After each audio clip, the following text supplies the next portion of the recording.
Everyone, I hope आप सभी बहुत अच्छे होंगे और आपकी प्रिपरेशन भी बहुत अच्छी चल रही होगी।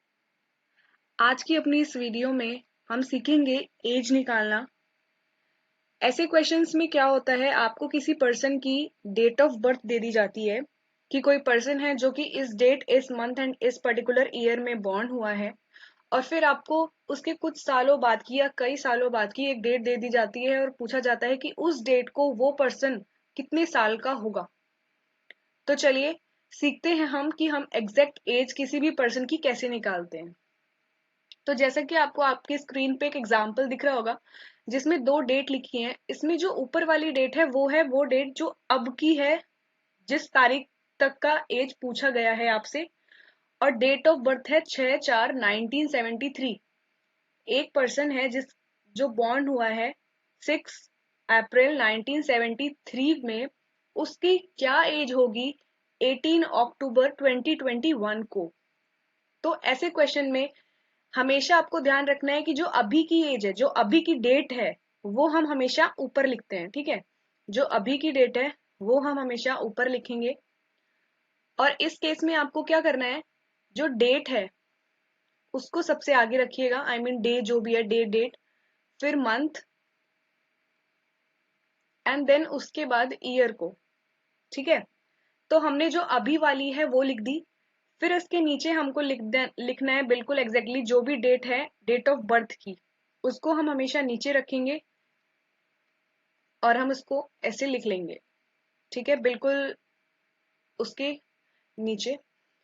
अब आपको क्या करना है, जब भी आपको क्वेश्चन, सॉरी ये उल्टा कर दिया मैंने, ये 10 है, 01 नहीं, इट इज 10। तो मैं इसको करेक्ट कर देती हूँ, 0 10। तो इसमें होता क्या है, जब भी आपको करंट डेट जो कि अभी की डेट है, अगर उसके जो नंबर्स हैं वो डेट ऑफ बर्थ के नंबर से बड़े हैं, तो आपको सिंपली सब्ट्रैक्शन परफॉर्म करना है। तो देखते हैं क्या करेंगे हम इसमें। तो सिंपली सब्ट्रैक्ट करते हैं और इधर की साइड से हम अपने लेफ्ट हैंड से शुरू करेंगे। जब 18 में से 6 को आप माइनस करोगे तो आपको आंसर मिलेगा 12। ठीक है, फिर अब आ जाते हैं मंथ। तो ऊपर है 10 मंथ, नीचे है 4th मंथ, तो ये भी इजीली सब्ट्रैक्ट किया जा सकता है, तो आएगा यहाँ पे 6 मंथ।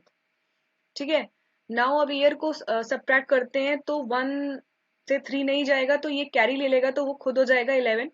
तो आपको यहाँ मिलेगा 8, और ये हो जाएगा 1 जो कि इससे कैरी लेगा और फिर खुद हो जाएगा 11। 11 में से 7 गए तो आपको मिलेगा 4, और आगे कुछ भी नहीं बचेगा। इट मीन्स कि ये पर्सन, जो भी ये पर्टिकुलर पर्सन है जिसकी डेट ऑफ बर्थ 6/4/1973 है और 18/10/2021 को उसकी एज पूछी गई है, तो जैसा कि आप देख सकते हो उसकी एज है 48 year, 6 month and 12 6 month and 12 days. तो ये है उसकी एग्जैक्ट एज, बिल्कुल 18 अक्टूबर को। ठीक है, आई होप आपको ये समझ में आया होगा। ये मेथड बहुत इजी हो जाता है जब जो करंट डेट होती है उसकी नंबर्स जो है वो डेट ऑफ बर्थ से बड़े होते हैं, तो ये सब्ट्रैक्शन सिंपल हो जाता है और काफी इजी हो जाता है। बट चलिए एक और हम क्वेश्चन देख लेते हैं, वो थोड़ा सा डिफरेंट है। इस केस में क्या है, इस केस में जो डेट ऑफ बर्थ है वो है 17 अगस्त 1952, और किस डेट तक की एज पूछी गई है, 2 जून 2019। तो जैसे कि आप इसमें देख सकते हो कि जो डेट ऑफ बर्थ वाली डेट्स हैं, इसमें जो नंबर्स हैं वो ग्रेटर है अभी वाली से। ठीक है, जहां तक की पूछी गई है। तो इस केस में हम कैसे सब्ट्रैक्ट करेंगे, यहाँ पे नॉर्मल सब्ट्रैक्शन होगा, बट पहले कुछ चेंजेस लेने करने पड़ेंगे। तो पहले हम लिख लेते हैं ऊपर, जैसे कि अकॉर्डिंग टू द रूल हमें पता है कि अभी वाली डेट को हमें ऊपर लिखना है। 02/06/2019 तक का पूछा गया है। ओके, और डेट ऑफ बर्थ क्या लिखी है, 17/08/1952। तो जैसा कि आपको पता है ये डेट के लिए 2 है और ये है डेट में 17। 2 में से 17 नहीं जाएगा, तो ये 2 क्या करेगा, जो 6 मंथ है ना, ये जो 6 मंथ है वो 2 जो है 1 मंथ कैरी ले लेगा इससे। 2 जो है मंथ वाले 6 से एक पूरा महीना कैरी ले लेगा। अब एक दिन तो वो कैरी नहीं ले सकता, तो वो पूरा एक महीना कैरी ले लेगा। तो एक महीना जब वो कैरी लेगा तो वो एक महीना नंबर ऑफ डेज में लेगा, यानी कि 30 डेज कैरी लेगा। अब आप सोचेंगे कि 30 डेज ही क्यों, 28 डेज का भी मंथ होता है, 29 का भी होता है, 30 का भी होता है, 31 का भी होता है।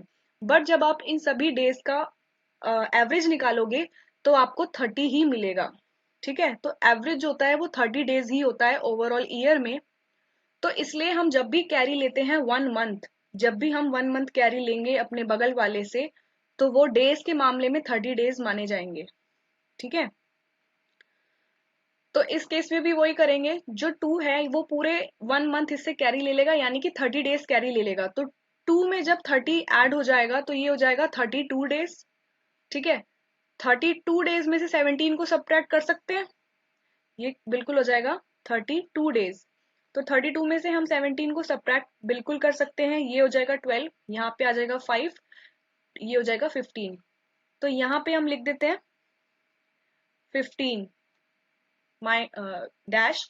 अब यहाँ पे ये 6 मंथ था, ये अब अपना 1 मंथ ऑलरेडी इसको दे चुका है, तो ये खुद कितना हो गया अब 5 मंथ। अब 5 में से 8 तो नहीं जा सकता। अब ये क्या करेगा, जो मंथ है 5, वो पूरा एक साल कैरी ले लेगा 2019 से, क्योंकि वो एक महीना कैरी नहीं ले सकता, एक दिन ऐसे नहीं ले सकता। तो वो पूरा एक साल कैरी ले लेगा, और जब वो पूरा एक साल कैरी लेता है तो आपको पता है कि 1 ईयर में 12 मंथ होते हैं, तो वो मंथ की फॉर्म में कैरी लेगा और वो 12 मंथ लेगा। ठीक है, पूरे 12 मंथ अपने में जोड़ लेगा। तो ये 5 ऑलरेडी था, और जब इससे पूरा एक साल यानी कि 12 मंथ ले लिया तो वो हो गया 17। 12 + 5 17। अब 17 में से हम 8 को सब्ट्रैक्ट कर सकते हैं, तो बिल्कुल कर सकते हैं। जब 17 में से आप 8 को सब्ट्रैक्ट करोगे आपको आंसर मिलेगा 9। तो यहाँ हो जाएगा 9 मंथ। और ये जो 2019 है ये पूरा एक साल कम हो चुका है, जो कि हो जाएगा 2018। अब जब हम इसमें से सब्ट्रैक्ट करेंगे इसको तो ये इजीली हो जाएगा, 8 में से 2 जाएगा 6, ये 1 जो है इससे कैरी ले लेगा और खुद हो जाएगा 11, देन अगेन 6, और आगे कुछ भी नहीं बचेंगे। तो यानी कि इस पर्सन की एज क्या है, 66 ईयर्स 9 मंथ 15 डेज। ओके, ऐसे हम इन क्वेश्चंस को सॉल्व करते हैं। मैंने आपको दोनों तरीके के क्वेश्चन बताए हैं, वो भी जब हमारे पास जो गिवन डेट की जो डिजिट्स होंगी अब वाली की वो बड़ी हैं, तो आप नॉर्मल सब्ट्रैक्शन परफॉर्म कर देते हैं। ठीक है, और अगर वो छोटी हैं तो हमें कैरी लेना है तो कैसे लेना है। और हमेशा ध्यान रखें कि जो 1 मंथ लेते हैं वो आपको 30 डेज ही लेना है, 31 या 29 ना ले, 30 डेज ही लेना है। और जब आप पूरा ईयर लेंगे कैरी तो वो 12 मंथ ही होता है, उसमें तो आपको कोई भी डाउट होना नहीं चाहिए। ठीक है, तो प्रॉपर एज हो जाती है 66, 9 मंथ एंड 15 डेज। अगर आपको कभी ये वेरीफाई भी करना है कि ये तरीका सही है या नहीं, तो आपको बस सिंपली करना क्या है, ये जो 66 ईयर्स 9 मंथ 15 डेज है, इसको आप, ये जो ये आया है इसको जब आप इसमें सब ऐड करेंगे, इन दोनों को जब आप आपस में ऐड करोगे तो आपको ये वाली डेट ही मिलेगी।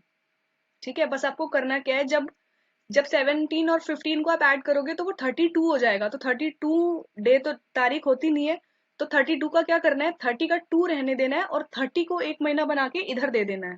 ठीक है, फिर जब आप इसमें ऐड करोगे तो आपको ये 12 से ज्यादा मिलेगा, 12 मंथ से ज्यादा मिलेगा, तो उसका 12 दे देना है और यहाँ पे रखना है। ठीक है, आप यहाँ पे इसको चेक भी कर सकते हैं इन दोनों को, बाकी यही मेथड है। इसमें आपको बस यही ध्यान रखना है कि जब मंथ कैरी लेंगे तो 30 डेज, और ईयर कैरी लेंगे तो हम पूरा 12 मंथ कैरी लेते हैं। तो दोनों तरीकों के क्वेश्चन मैंने आपको बता दिए हैं जो कि एग्जाम में पूछे जाते हैं। एक ये लास्ट क्वेश्चन है जिसको आप खुद से सॉल्व करेंगे और इसका आंसर आप कमेंट सेक्शन में कमेंट करेंगे मुझको। ओके, ये क्वेश्चन आपको खुद करना है, ये आपकी खुद की प्रैक्टिस के लिए है और अपने आप चेक करने के लिए है।